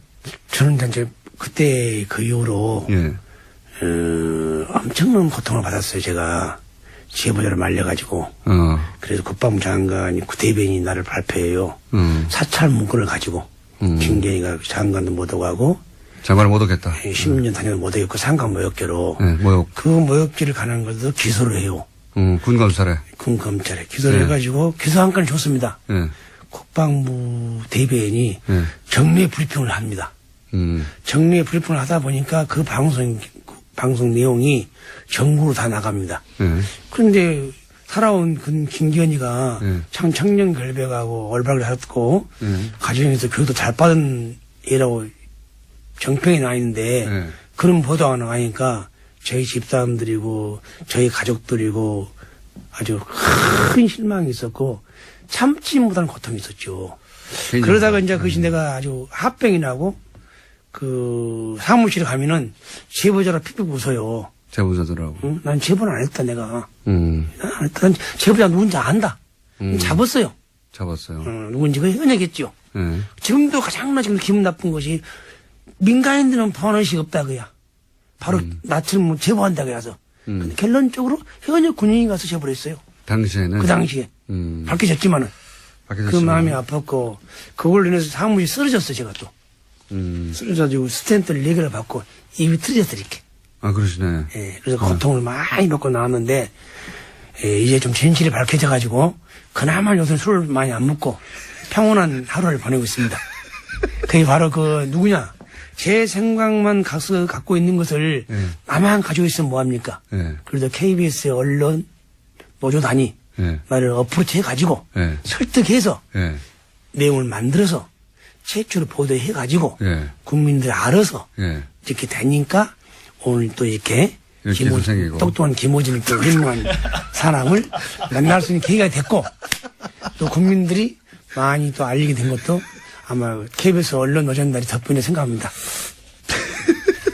방송을 진행하셔도 되겠는데 KBS 이게 사실 KBS 뉴스에 나갈 내용이거든요. 근데 KBS가 뉴스를 안 내보니까 KBS가 망가져가지고 지금 KBS 기자들이 파업을 하면서 다른 방송국에 가가지고 지금 이 내용을 보도하고 있거든요. MBC 부러우시겠어요, 기자님? 많이 부럽습니다. 예. 거기는 끝나가는 것 같은데. 예, 이제 사실상 뭐 승리했죠. 파업 승리를 했습니다. MBC. 예. KBS는 어떻게 돼가고 있습니까? 여전히 뭐 고대영 사장은 버티고 있고요. 그래서 저희가 뭐 사기가 떨어지거나 이런 건 아니고 시간은 우리 편이라는 걸 알기 때문에 저희가 계속 뭐 끝까지 고대영 사장 나갈 때까지 싸울 예정입니다. 방송법이 통과돼야 본인은 방송법에 의해서 사임하거나 하겠다고 하는데 이게 의도가 뭡니까? 한마디로 꼼수라고 저희는 판단하고 있습니다. 왜냐하면 방송법이 통과되고 그게 시행되려면 사실상 뭐 6, 7개월 더 걸리거든요. 고대영 사장 임기가 내년 말까지입니다. 사실상 임기를 채우겠다는 얘기. 거의 다 채우겠다. 예. 본인은 사임하지 않겠다 이거죠. 예. 예. 그래서 KBS, MBC는 이제 파업 초래가 돌아갈 것 같은데 KBS는 어떻게 해요 이거? 계속 해야죠. 예, 저희는. 예전에 MBC 2012년에 총파업할 때만큼 길게 갈 것 같은데요. 최대한 하여튼 줄여보도록 하겠습니다. 예. 덕분에 TBS는 장사를 잘하고 있습니다. KBS 9시 뉴스에 계속 나갈 내용이 거기를 못 나가니까 여기 나와서 김기현 전 부의사관과 함께 듣기 힘든 이야기 듣고 있는데 오늘 준비한 시간 이렇게 재밌을 줄 모르고 좀 짧습니다. 한 번 더 오시죠. 아니 2번 더 오시죠. 네, 여기 있습니다. 불러주면. 왜냐하면 저희가 아직 할 게 많거든요. 예. 의문사 문제도 있고, 양심 선언을 하겠다고 했다가, 교통사고를 갑자기 당하신 부하 얘기도 있지 않습니까? 네네. 그거를 이제 그때 무슨 일이 있었는지 자세히 아시는 분이니까 그 전후 과정을. 네, 알죠. 그쵸. 예. 그 얘기 저희가 다음 시간에 한번 여쭤볼게요. 예. 오늘은 하실 시간이 없으니까 시작하시면 안 됩니다. 그럽니까? 시작하시려고 그러는데. 자, 그 얘기도 있고 저희가 할 얘기가 많아서 두 분을, 아마 다음 주, 다음 주에 다시 모실 것 같습니다. 그때까지 요 사안 좀 정리해 주시고, 취재도 좀 더 해 주십시오. 네. 오늘 굉장히 재밌었습니다. 사이버사령부 530 심리전단 소속의 김기현 전 부의사관님, 그리고 KBS 이재석 기자였습니다. 감사합니다. 고맙습니다. 네, 감사합니다. 폴라니 사회경제연구소. 저희가 방송을 시작한 첫 주부터 계속 고정 게스트로 나오셨고 그동안 제가 오랫동안 이거 아무도 모르는 연구소라고 약 올려왔는데 제가 한 3주 전쯤에 알게 됐어요. 여기 세계적인 경제학자들이 와서 포럼도 한다는 것을. 무시하지 않기로 했습니다. 지금 그게 중요한 게 아니라 책이 팔려야 됩니다.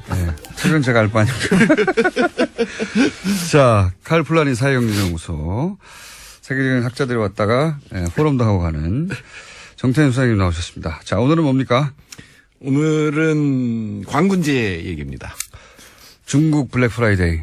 그렇죠. 프라이데이라고 하는 게 미국 추수감사절 다음 날 금요일 날 이제 대규모 세일 행사를 하는 게 사실 뭐 이제 떨이같이 이렇게 하는 건데. 그렇죠. 엄청나게 싸게 하죠. 그다음에 사이버 먼데이라고 해서 그 다음에 이제 또 사이버에서 파는 걸 한 번 더 했는데 이제 그 비슷한 거라고 볼 수가 있는데. 중국에서 이제 그거 비슷한 광군제라는 걸 했는데 이게 크게 화제예요. 11월 11일 날 하는데 이게 광군이라고 하는 게 한자 어려운데 이게 독신남 뭐 이런 뜻이라고 합니다. 근데 우리는 11월 11일 날 빼빼로데이 하잖아요. 그렇죠. 근데 이제 또 거의 비슷한 그 발상인데 사이즈가 달라요. 사이즈가. 독신은 혼자 있는 거다. 근데 얘들이 이제 대학생들이 모여서 축제 같은 걸 한 모양이에요. 근데 이제 알리바바가 붙었어요. 2009년에 이 독신자들을 위한 전자제품 판매전을 일단 했고 근데 이제 그게 점점 커져가지고 이제 세계적인 화제가 됐죠.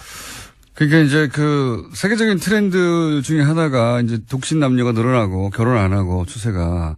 그래서, 우리도 혼밥이라는 유행어가 나왔는데. 그럼 가구 단위가 이렇게 미니가 되다 보니까 거기에 맞는 제품들이 새로 나왔죠. 그래서 이제 이게 시작된 건 지금은 어마어마하게 커져가지고 매출이 얼마가 나왔다고요?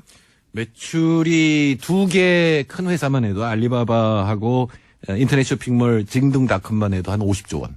하루에 24시간에. 중국은 사이즈가 달라요. 50조 이게 말이 됩니까? 50조가 이게 50조. 야, 알리바바가 가장 큰 사이트라고 있는데 거기는 매출 얼마예요? 28조 원. 28조 원 정도면 우리나라 한 1년 매출의 반 정도, 상거래 매출의 반 정도. 야, 너무 대단하네요, 정말. 미국이 중국을 두려워할 만합니다. 그렇죠. 지금 중국에서 중산층이 5억 명이 넘었다고 하거든요. 중산층이라고 할 만한 층. 그 우리나라 인구의 10배가 중산층이 되니까. 백만장자가 우리나라 인구보다 많다고 하잖아요. 소매 시장 규모가 5조 달러. 야. 우리나라 1년 GDP가 뭐 얼마나 될까요? 한 1조 한 2천억 달러 정도. 근데 이제 그거에 하여튼 4배쯤 되니까 인구가 우리나라 26배니까.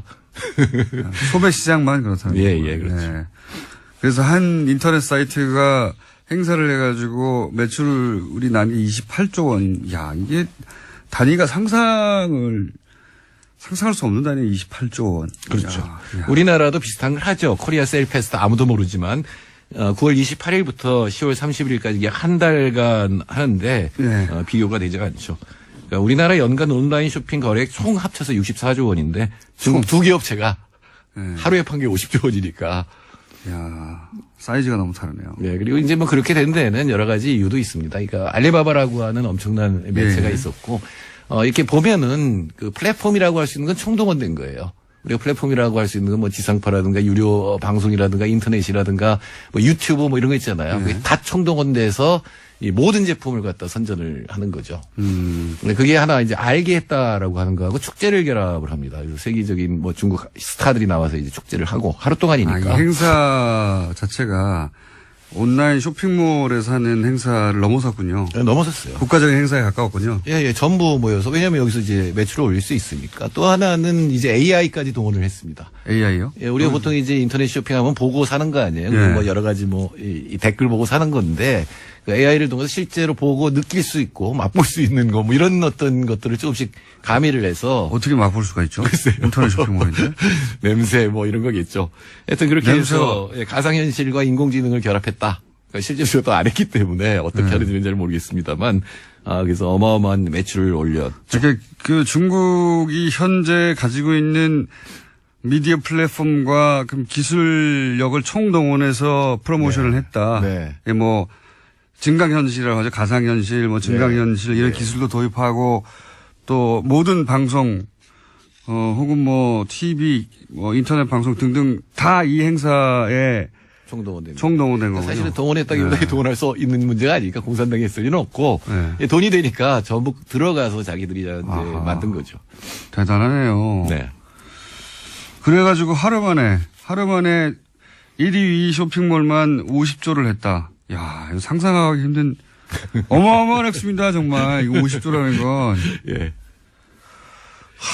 자, 그런 규모의 중국 시장이 지금 점점 커지고 있고, 사실 이렇게 큰 중국 시장을 최근 1년 넘게 사드 때문에 제대로 접근을 못했다는 건 엄청난 손실이었죠. 네, 광군제가 우리한테 주는 좋은 소식은 한국 제품도 많이 팔렸어요.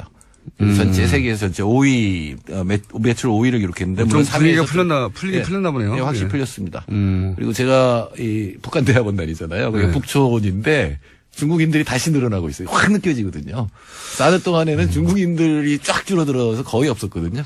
다시 늘어나고 있어요. 이게 이제 중국은 일당 체제고 여전히 공산 체제니까 그게 이제 제가 어릴 때 배웠던 공산주의가 완전히 다른 공산주의이긴 합니다만 이제 중국에서 일어나고 있는 공산주의, 유지되는 공산주의는 여하간 거기서 이제 국가 단위에서 안 된다라는 분위기를 깔다가 된다는 분위기를 바꾸니까 확 변해요, 확. 예, 확 변해요. 그러니까 어떻게 보면 그동안 참았던 게 다시 돌아와서 서울이 다시 복잡해질 조금 불길한 예감도 듭니다. 국내 제품이 이 광문의 특수로 전체 매출 5위 국가 기준으로 그렇다는 거죠? 그렇죠. 예. 그러니까 지난해는 3위였으니까 여전히 떨어졌다고는 할 수 있는데 그래도 아마도 사드 여파가 계속됐다면 순위에 못 올랐을 가능성이 굉장히 높습니다.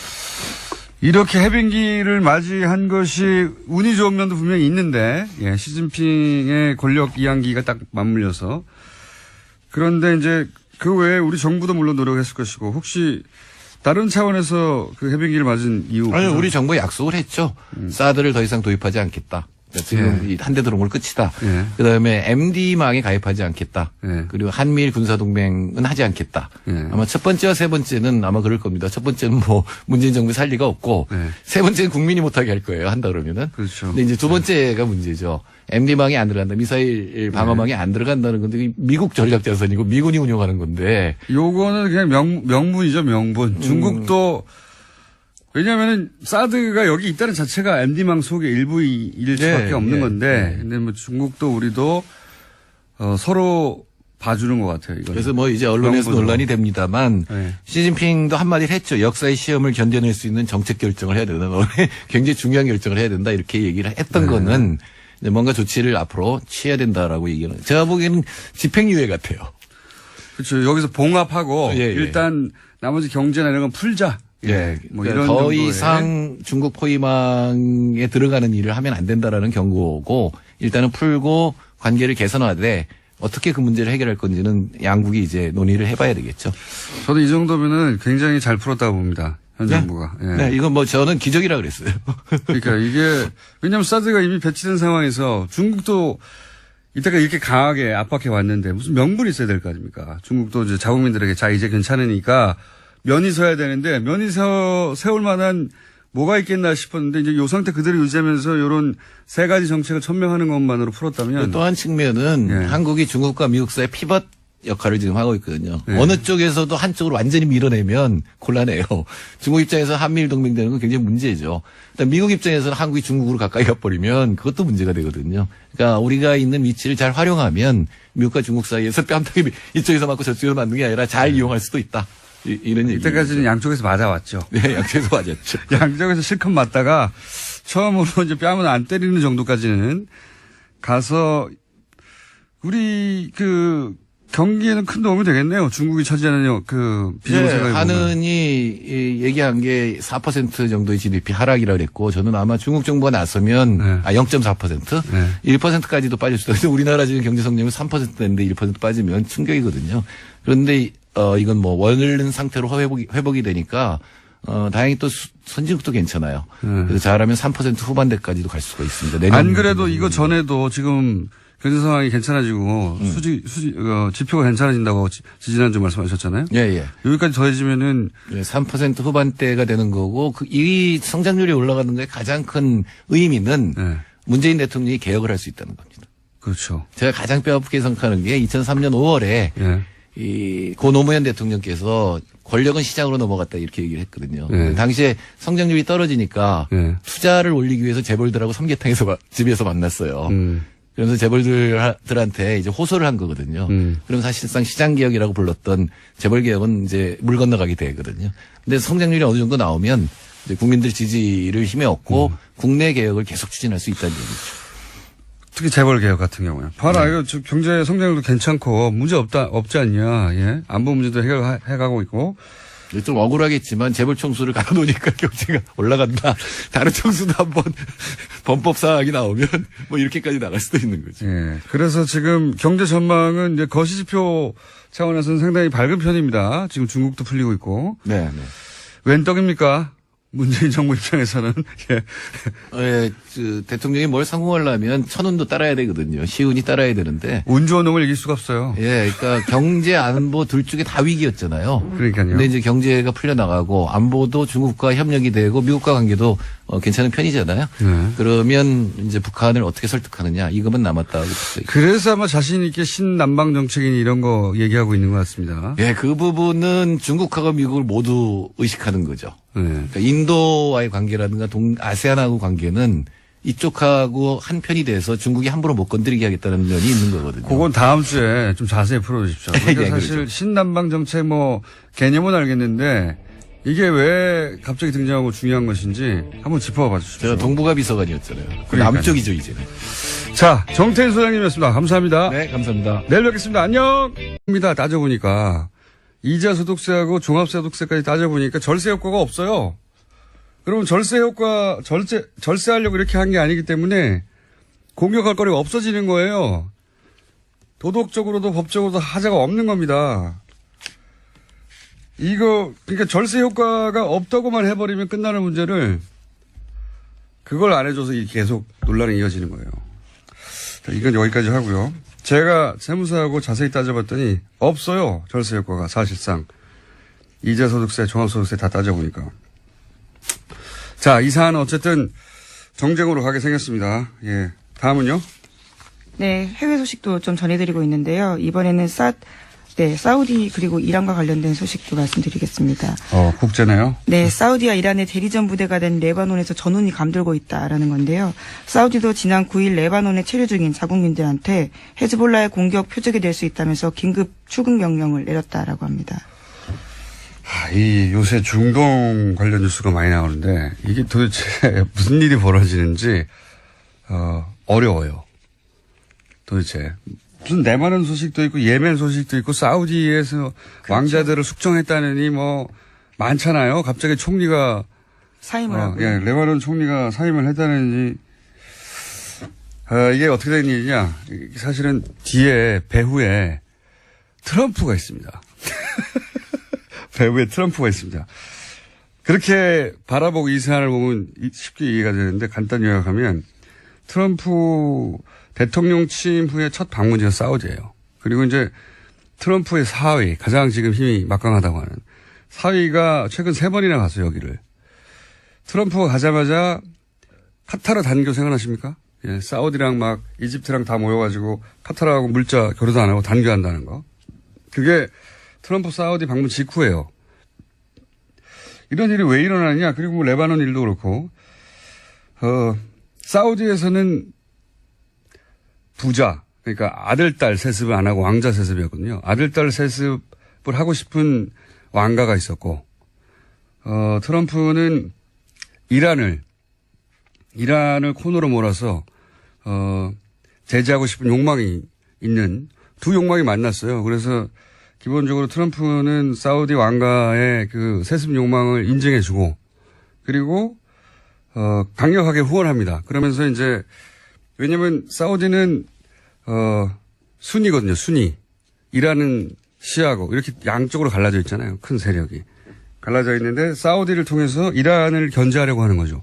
이란 뒤에는 또 이란은 러시아하고 붙었거든요. 사우디는 미국하고 붙고 그러면서 앞에서는 순이 시아 그 바로 뒤에 그 양 종주국인 사우디 이란 그 뒤에는 미국과 러시아 이렇게 붙어 있는 거예요. 대리전이에요. 결국은 미국과 러시아의 대리로 사우디와 이란이 그리고 순위와 그들이 또 순위와 시아를 대리하는 것이고 예멘 같은 경우에 이 순위 시아가 붙어가지고 내전이 일어났죠. 예. 레바논도 마찬가지고요. 구도는 이렇습니다. 예. 이건 한번 따로 길게 다뤄야 하겠는데 결국은 미국과 러시아가 IS 이후에 중동에서 힘의 공백이 생기는데 누가 먹느냐? 길이 많잖아요. 여기서 누가 먹느냐? 그 대리인으로 각각 이란과 사우디 그쪽의 관점에서 보자면 사우디를 편먹고 나눠져 있다. 그래서 국가들 확 나눠져 있어요. 지금 중동의 국가들이. 이란과 사우디는 각각 또 각 종파의 종주국으로서 이제 대결하는 것이고 그 대리전들이 뭐 예멘이니 레바논이니 이런 데서 일어나는 거고요. 트럼프가 이란 핵 협정 파기한 것도 이런 배경이에요. 예. 이란은 사실 핵 협정을 다 지켰거든요. 네. 다 지켰는데도 이란을 나쁜 놈으로 만들어서 이제 경제 제재에서 중동에서 영향력을 약화시키려는 거죠. 예. 저는 최근에 그 미국 외교지의 소식들은 북핵이 아니라 이 뉴스로 도배됐어요. 다. 트럼프로 인해서 중동에서 다시 한번 큰 전쟁이 일어날 수 있다. 이런 뉴스로.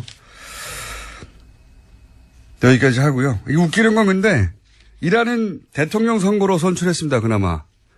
사우디는 왕정국가예요. 완전히. 예. 빈라덴 알케이다 아주 해왔다는 거죠. 이것뿐이겠습니까? 그래서 저는 그런 기술자들을 반드시 찾아내서 손을 완전히 떼게 만들어야 됩니다. 그걸 평생 경험하다가 은퇴한 오비 얘기들 많이 나오잖아요. 예. 댓글 공작에도 동원됐던. 네, 양지으라고요. 여러 차례 말씀드렸습니다. 현직과 오비들 다 완전히 손떼게 만들지 못하면 또 나온다고 봅니다. 앞으로. 그리고 그렇게 당해가겠죠. 당하는지도 모른 채. 예. 꼭 이번에 해결해야 된다, 이 문제는. 자, 다음은요? 네, 어제 홍종학 중소벤처기업부 장관 후보자의 인사청문 경과 보고서가 채택되지 못했습니다. 애초에는 어제 오전 10시에 전체회의 열고요. 홍 후보자 보고서 채택할 예정이었는데 여당과 자유한국당, 국민의당 등 야당의 입장이 엇갈리면서 회의가 한 차례 정도 연기가 됐고요. 그 이후에도 계속 열리지 않다가 여당 의원들만 참석한 가운데 회의가 열렸습니다. 결국은 의결은 이루어지지 않았습니다. 이게 이제 정적수가 부족해서 안 된 거거든요. 참석을 안 하니까 정적수가 부족해가지고. 그러니까 홍종학 후보 문제는 이제 이렇게 보고서 채택을 못하게 만든 다음에 예산심의가 곧 있으니까요. 예, 그때 대통령이 임명할 거거든요. 그러면 이제 대통령이 임명을 야당에 동의 없이 했다고 하면서 예산심의 때 힘겨루기의 소재로 쓰려고 하는 거죠. 예. 그런 건데 요 사안은 제가 좀 자세히 청문회도 보고 세무사에도 문의했더니 확실한 결론은 이거 가지고 이제 언론들은 자꾸 양쪽 여야의 주장만 전달하는데 제가 확실하게 문의하고 확실하게 청문회를 본 결론은 일단은 불법이나 탈법은 편법은 없는 거예요. 예. 실정법 위반은. 그동안 뭔가 큰 법적 하자가 있는 걸로 보이게 만들고 싶었었는데 일단 이제 보고서 채택 단계까지 갔기 때문에 예. 이 얘기를 좀 해보자면 한 번만 하고 끝내야 되겠습니다. 이 얘기는. 법적 하자는 없는데 실제로 있는 것처럼 했던 거는 없는 것으로. 두 번째 요게 이제 쟁점이었는데 이 사안이 어떤 사안이 이 세법이 복잡해가지고 모르시는 분들에서 정리를 하자면 홍 후보 장모가 재산을 증여하는데 딸과 외손녀에게 각각 25%씩 준 거예요. 50%는 다른 자녀에게 주고. 그러니까 외손녀에게 홍 후보 딸이죠. 예. 홍 후보 딸에게 25%를 증여한 부분, 이 증여한 부분을 어떻게 처리했느냐 이게 쟁점이거든요. 결국은 최종적으로는. 근데 미성년자였단 말이죠. 그러니까 부모, 홍 후보죠. 부모가 증여세를 대신 내주고 그 증여세를 또 내는 방법. 이걸 써야 하는데 야당 주장에 의하면. 그런데 홍 후보는 홍 후보의 아내가 딸에게 차용증을 쓰고 빌려줍니다. 돈을. 그러니까 아버지가 돈을 대신 혹은 엄마가 대신 내주고 그다음에 그 부분에 대해서 증여세를 또 내지 않고 차용증을 쓰고 빌려준다 이거죠. 그리고 나서 딸이 물려받은 부동산에서 나오는 수입으로 엄마한테 갚아라. 이렇게 차용증을 쓴 거예요. 근데 이게 불법은 아니지만 왜 논란이 되느냐. 그 이유가 뭐냐면 이렇게 하면 세금을 덜 낸다 이거죠. 그리고 이 차용증이 진짜겠느냐. 결국은 이런 식으로 눈속임하고 부자 대물림 비판했는데 세금을 덜 내려고 잔머리를 굴렸다. 이거거든요. 예. 그러니까 차용증이 요식행위라 이거죠. 세금을 덜 내려고 꼼수를 부렸다. 실제 그런 경우가 있기 때문에 그런 의심을 산 거죠. 그러면 사실은 딱 언론들이 두 가지만 따지면 답이 나와요. 이걸 안 했기 때문에 이 논란이 계속 지속된 겁니다. 혹은 했는데 이게 이제 여당 편을 든다고 그럴까봐 했는데도 보도를 안 했거나 이게 요식행위가 아닌 건 밝혀졌어요. 첫 번째. 요식행위인지 따져보면 되잖아요. 요식행위가 아닌 것이 기본적으로 모든 세금과 원천 징수를 다 했어요. 예. 그리고 이율에 따라서 돈도 갚고 있었고. 그 두 번째가 핵심이에요. 그러면 이렇게 하면 세금을 덜 내느냐? 세금을 덜 내려고 꼼수를 부렸다는 거 아닙니까? 근데 이렇게 하면 세금을 덜 내느냐? 아니라는 겁니다. 연락했다고 하는데요. 현재 SM 대표는 김진 전 다스 부사장입니다. 그런데 여러 차례 연락했지만 답을 하지 않았다라고 합니다. 네. 만약에 다스가 그런 방식의 우회 승계를 하는 거라면 저는 그렇게 강력히 추정하고 있는데 누가 하는 거냐? 다스 실소유주가 하는 거죠. 당연히. 누구에게? 이명박 전 대통령의 아들에게. 여기서 다시 한번 묻지 않을 수가 없는 겁니다. 다스는 누구 겁니까? 누구 거길래 이렇게 우회 승계를 하고 있는 거냐? 예. 그 와중에 딱 걸린 거다. 예. 저는 그렇게 강력히 추정합니다. 네. 그러면서 이제 이 회사에 다스가 돈도 빌려줬다는 거 아닙니까? 네, 이런 다스의 알짜 납품업체를 인수한 다음에 다스가 SM에다가 수십억 원 자금을 저리로 빌려준 사실도 확인됐다라고 합니다. 뭐 배임이라고 봐야죠. 손해. 왜냐하면 다스가 빌려온 돈보다 더 싸게 빌려줬으니까 다스 입장에서는 손해를 입었잖아요. 예. 다스의 주식이 하나도 없는 이시영 씨에게 그렇게. 이것도 배임이죠. 이런 일을 왜 하느냐. 예. 재벌들이 이 방식을 개발해 놨거든요. 최근에. 자, 다스는 누구 겁니까? 묻지 않을 수 없습니다. 다시 한번. 네, 지금 바레인에 계십니다. 바레인에 계십니다. 자, 다음 뉴스는요? 네, 5.18 관련된 소식도 계속 전해드리고 있는데요. 이번에도 눈에 띄는 보도가 오늘 아침 한겨레신문에 나왔습니다. 5.18 민주화운동 당시 공수특전 여단 소속 지휘관의 고백인데요. 옛 광주교도소 앞에서 시민군 3명을 사살해서 자신이 안매장했다라는 걸 고백한 겁니다. 이 지휘관 같은 경우에는 5.18 안매장과 관련해서는 당시 작전에 참가했던 공수부대 지휘관은 공개적으로 한 이야기가 처음인데요. 또 뿐만 아니라 광주교도소 안에서 22구에서 25구 정도의 주검을 매장하는 것도 자신이 봤다라는 이야기도 했습니다. 아, 이 의미가 아주 크네요. 예, 당시 현장 지휘관이 처음으로 직접 사살했고 직접 안매장했다 이런 얘기를 하는 거잖아요. 그리고 사살당한 사람들이 17살도 있고 무슨 죄가 있다고 참. 나치에 부역했다는 이유로 90대 노인네를 여전히 찾아서 감옥에 보내는 게 독일이에요. 예. 저는 30년 지난 사건인데 30년이 아니라 앞으로 50년이 더 지나도 계속해서 찾아내고 다 처벌해야 한다고 봅니다. 처음으로 직접 고백이 나왔다. 굉장히 의미 있는 지지라고 봅니다. 자, 다음은요. 네, 또 관련된 내용이 하나 더 있습니다. 어제 SBS도 관련된 내용을 보도했는데요. 국방부가 5.18 특조위가 37년간 공개되지 않은 8천여 쪽의 기무사 자료를 확보해서 관련된 내용을 분석했다라는 겁니다. 이번에는 당시 안기부가 5.18에 대한 관심을 돌리기 위해서 프로야구 선동열 선수의 출전까지 억지로 추진했다라는 사실을 밝혔습니다. 물론 광주 시민의 반발에 부딪혀서 계획은 실행되지는 못했습니다. 이게 이제 5.18 때 그런 행사를 할까봐, 5주년에.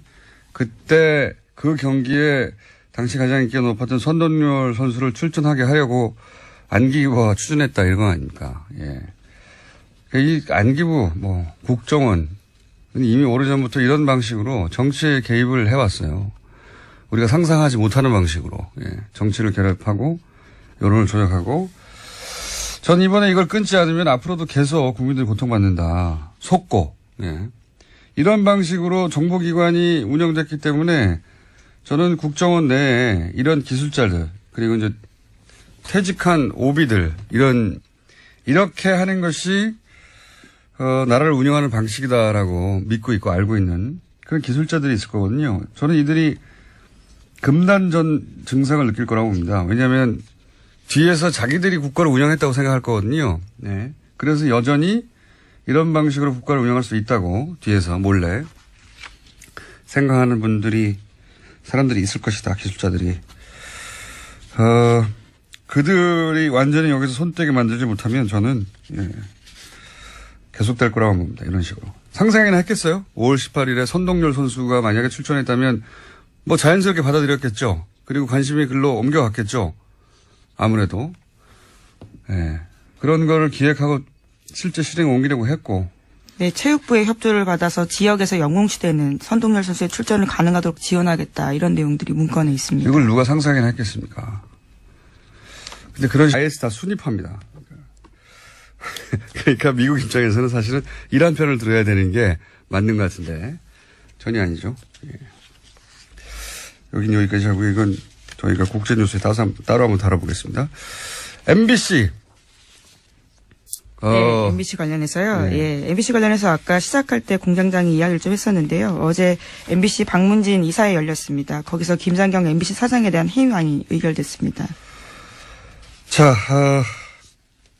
저희가 해직 기자 한번 연결할 텐데 MBC가 많이 망가졌죠. 제가 2007년에 SBS에서 2007년까지 몇 가지냐면 이명박 전 대통령 당선되자마자 그 다음 주에 제가 잘렸기 때문에 2007년까지 SBS에서 라디오를 몇 년간 했었는데 그때 SBS 라디오 PD들이 했던 얘기가 있습니다. MBC 라디오는 이길 수가 없다고. 당시까지만 하더라도 전체 라디오 시장 절반 정도를 MBC가 점유하고 있었어요. 절대 이길 수 없다고 그랬거든요.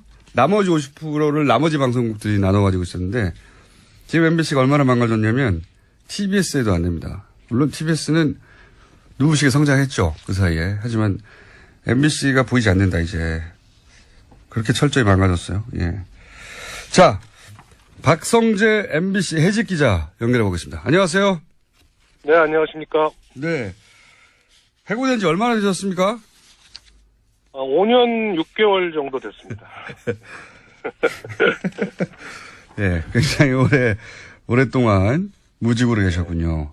아니, 다른 방송국에 들어가지 않고 왜 계속 해고된 상태로 계셨어요? 아니, 오늘 같은 날을 기다리려고, 그랬죠. MBC를 살려야 되니까, 예. MBC 꼭 복직하겠다고 생각하고 기다리신 거예요? 네, 그렇죠. 예, 왜냐하면은 방금 공장장께서 말씀하신 대로 MBC가 많이 망가졌잖아요. 예. 그래서 이거를 제대로 돌려놓지 않으면 저는 무덤에도 눈을 못 감을 것 같다 이런 생각을 하고 있었습니다. 왜 뭡니까? 고등법원에서 판결이 확정됐잖아요. 복직할 수 있도록 길이 열린 거 아닙니까? 그죠? 네, 그렇습니다. 그런데 그때 복직하지 않고 네. 대법원 판결까지 가겠다고 했었어요. 그때 왜 그러셨습니까? 아니 근데 그거는 예. 그 대법원이 이제 회사가 상고를 했어요, 대법원에. 그렇죠. 그래서 이제 그런 거고 그 정권이 바뀌고 이제 복직할 수 있는 혹시 분위기가 조성되더라도 예. 대법원 판결을 기다려서 정확하게 판례를 남기겠다. 말하자면 공정방송을 위해서 싸우는 행위가 불법이 아니고 아주 정당한 행위라는 그 판례를 남겨야 한다는 그런 소신들 때문에 저희 해직 언론인들이 대법원 판결을 기다리겠다라고 얘기한 겁니다. 그렇군요. 김장겸 체제 하에서는 복직하지 않겠다 뭐 이런 의미도 있는 겁니까? 그렇죠. 예. 왜냐하면 또 복직해봤자 김장겸 체제 밑에서는 저희가 인사권이 없기 때문에 아무것도 할 수 없지 않습니까? 또 물론 밖에서 싸우고 있지만 들어가서도 싸워야 되는 상황이기 때문에 오히려 밖에서 싸우는 게 더 유리하지 않을까 저는 그렇게 봤습니다.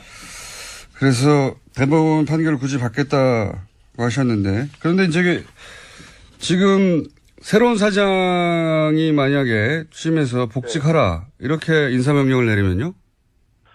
그게 좀 고민이에요, 저희도. 그래서 대법원 판결까지 기다려야 한다고 했는데. 아니 근데 대법관님들이 네.